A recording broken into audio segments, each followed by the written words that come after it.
حسین میبخشه، هیچکی ناامید نباشه، به حسین میبخشه.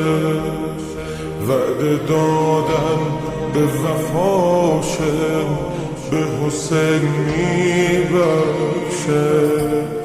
خدا هرچی رو سیاه به حسین میبخشه.